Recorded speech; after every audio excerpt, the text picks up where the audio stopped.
What's up, everybody? Welcome to Production Music Live. My name is Guido. I'm over from Cat and Beats, and today we're going to be diving into the mix of a song called Terrasect by the artist Elpine. And the song sounds like this.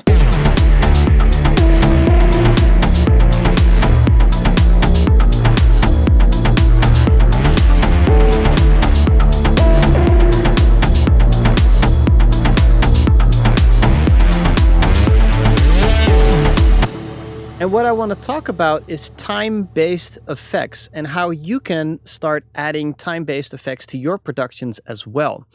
So when I talk about time-based effects, I think in a certain way that you have an original sound, which would be boop, that would be the sound. And then after that, you can give a delay to it or a reverb to it or something that will increase the time of that original boop. So it goes boop, okay?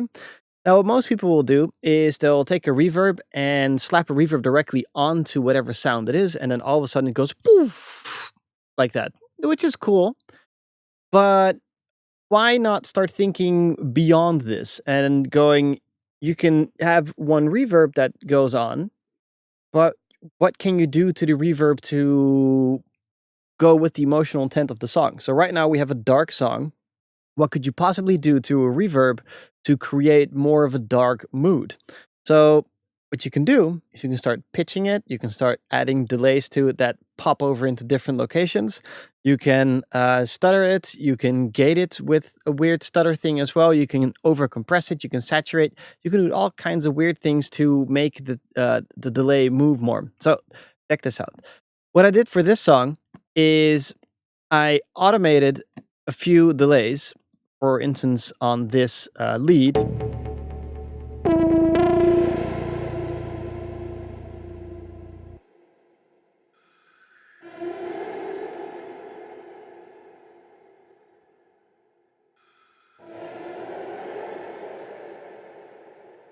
And now every single time you'd play back the song, the pitch of the reverb is constantly changing. So let me show you how I did that and what is going on in this little chain over here.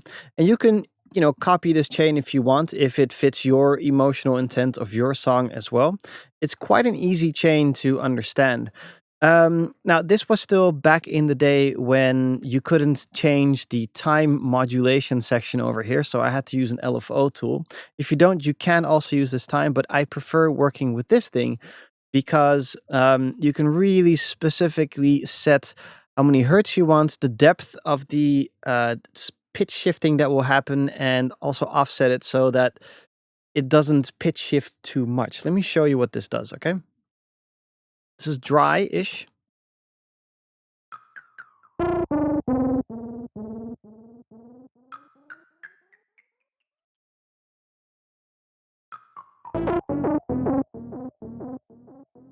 So basically it's constantly changing because of this delay which we have over here, which is constantly going up and down according to this LFO, okay?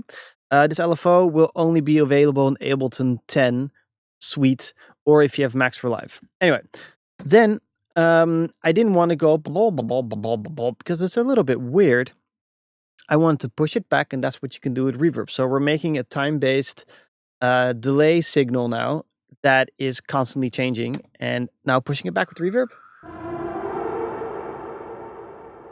Ooh, sexy, right?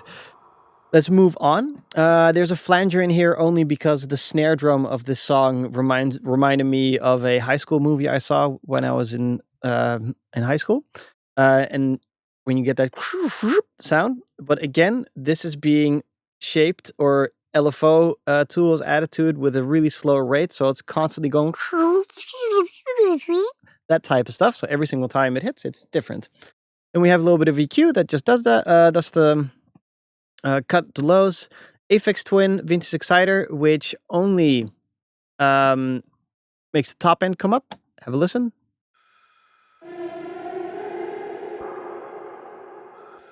See, so it's only like a top end thing to excite, which you don't really need. And then an auto pan, which is also moving around.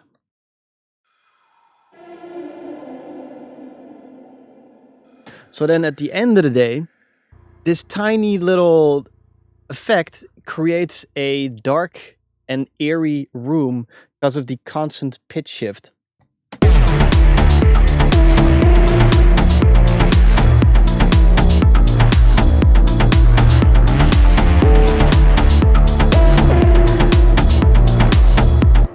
A little bit of... All right, let's move on. So the exact same thought process went on for this mid bass, which is over here.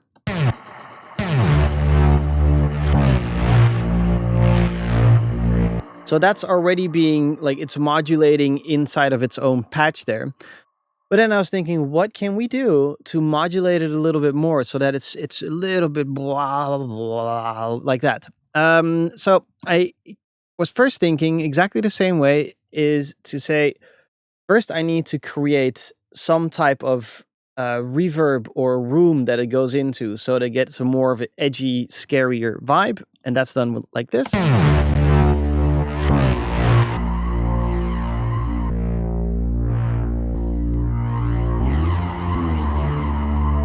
So it's a little bit of a scary vibe.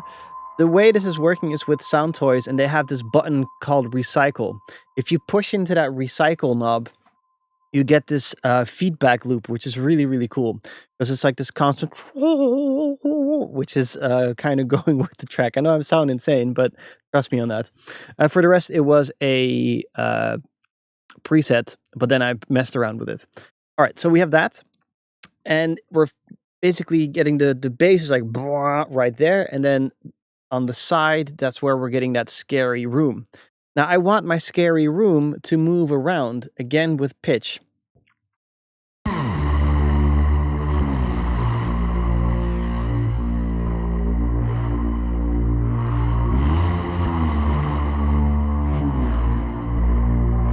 So that's that. This is a plugin from Goodhertz. It's called Wow Control. And what it does is you can control the wow of a tape. But this one is a little bit more insane. You can really push with saturation, or you can push with the amount you move around.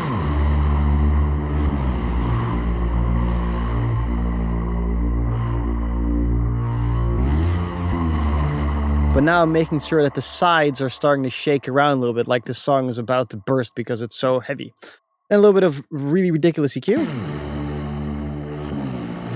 And then I was still not really feeling it because I wanted more shaky weirdness, and specifically the pitch to be not 100% perfect. So taking a frequency shifter does that. Because it doesn't shift according to tone, like da da da da da da da da, like a transposition module. It shifts according to whatever it feels like. It's like hertz, so it's like wah, wah, wah, wah, wah, wah, wah, wah, wah. Then also putting it on wide, so that when the left plays a lower note, the right plays a higher note, and vice versa. So it goes wah, wah, wah, wah, wah. So it's constantly out of tune with itself. And then you get more of a dark, insane vibe. And specifically, if you then listen to that here. So it's a little bit, it's good, but I want more scary shit. And then in the mix.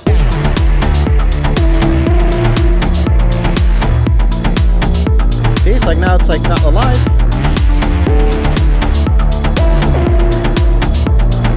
And adding those two in, all of a sudden the song gets this really scary atmosphere. So from a mixing perspective, this is what you can creatively do to add onto your track. So let's now quickly make a thing as well, so that you guys get to see the thought process, so you understand what the song sounds like. Let's just first start thinking, we have one sound. We need to create a tail. So that would be reverb or delay. We're going to pop that in there, put it full wet, make it a nice long tail. And let's take a sound out of this thing that might be good for us, like this thing. Like that. Yeah, that sounds good, right?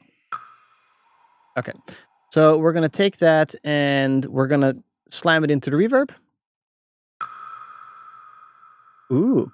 And then start thinking, where should this be in the mix? Should it be up front in the mix? Should it be in the back? Should it go left? Should it go right? Let's have a listen to where we think.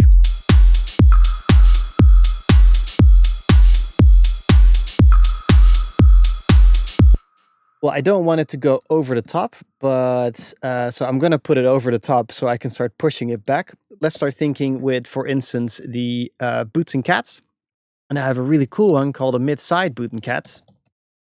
Check this out, where we can split the frequency up into two.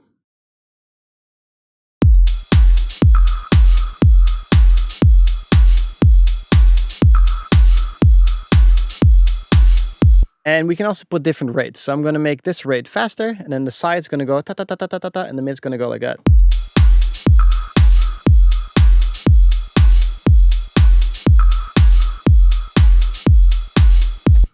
Cool. And let's move on, because there's no pitch yet. I want a little bit of pitch weirdness to happen as well. Let's actually use that Goodhertz wow control for pitch shifting. Make it shake as well. So the one that I use for this kind of stuff would be a shaky widener as the preset. And then what we can do is have a little listen. Oh, look, it's just shaky widener. I actually didn't change anything.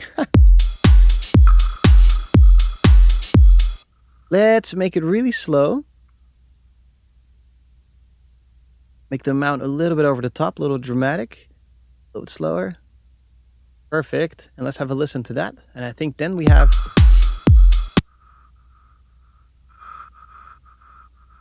We don't have enough. I kind of want it scarier.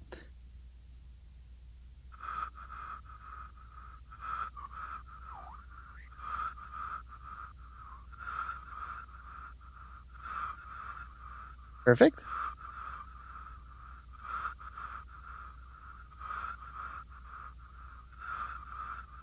Perfect.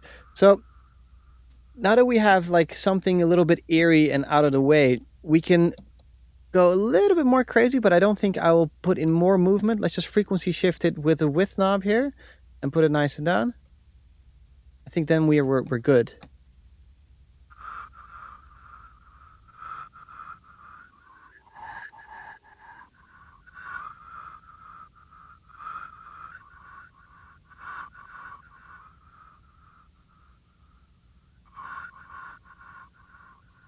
Let's put that into the track.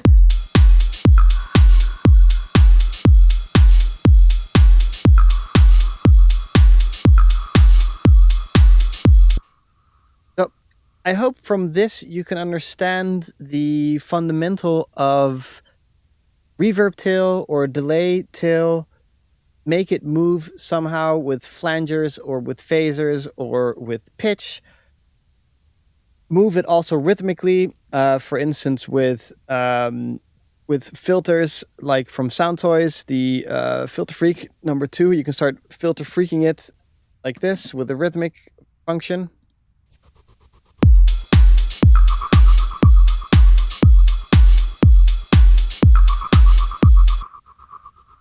Pan it left and right, EQ it, and you can even start moving the EQs around if you like. But with that thought process, you can do much more than when you drag and drop in, for instance, an effects, or when you just have your mix playing back and it's clean, it's nice. But if you get that room and weird effecty stuff just right, then generally speaking, your whole song becomes puff and it just blows up and it's really nice. So anyway, my name was Guido, over from Cat and Beats. Thanks for watching. Make sure to subscribe, like, and come over to Cat and Beats as well. I do this kind of stuff all the time. Peace out.